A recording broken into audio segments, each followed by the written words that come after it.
បាទសួស្តីបងប្អូនម្ដងទៀត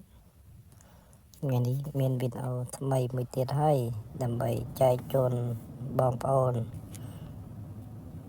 ចូលគ្រប់រឿងល្អៗមើលអញ្ចឹងណាអញ្ចឹងកុំឲ្យខាតពេលយូរយើងមើលវីដេអូនឹងទាំងអស់គ្នាដើម្បីយើងចូលបានយើងចូលលេខពាក្យ search នេះមកបន្ទាប់មកយើងវាយពាក្យ JVP យើងវាយនេះអក្សរណាពេញមកតោះមកយើងឃើញនេះរូបមេអំបៅឈ្មោះហ្នឹងតោះមកទៀតយើងចុចចំលេខហ្នឹងមកតោះមកយើងឃើញវីដេអូមួយនេះ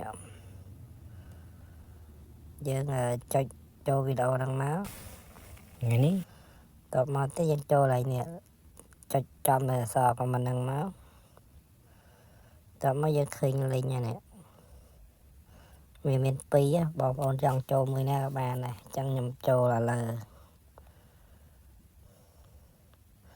តើមកយើងចុចលេខនេះមកនេះមួយយ៉ាងណាតើមកទេយើងថយក្រោយវិញចូលលេខវីដេអូហ្នឹងវិញមកថ្ងៃនេះហើយចូលលេខខមមិនហ្នឹងមកគ្រប់ថ្មីទៀតហើយចុចលេខនេះបន្តិចមកនឹងមានលីងអញ្ចឹងបងប្អូនមើលមួយបាទបងប្អូនមើលលឿនសារយើងចូលបានទេអញ្ចឹងចុចលេខមួយទៀតមើលវីដេអូតើមកយើងចុចលេខហ្នឹងមួយទៀតមកតោះបងប្អូនចុចហ្នឹងមួយទៀតមកយើងចុចចំឲ្យរូបហ្នឹងមកតើមកយើងឃើញនេះលេខនេះចូលលេខវីដេអូហ្នឹងមួយទៀតមកតើមកយើងឃើញលេខមួយទៀតនេះលេខរបស់បងប្អូនអញ្ចឹងបងប្អូនចុចចំលេខហ្នឹងទៅគឺបងប្អូនអាចចូលបានហើយបើបងប្អូនណាដែលចូលអត់បាន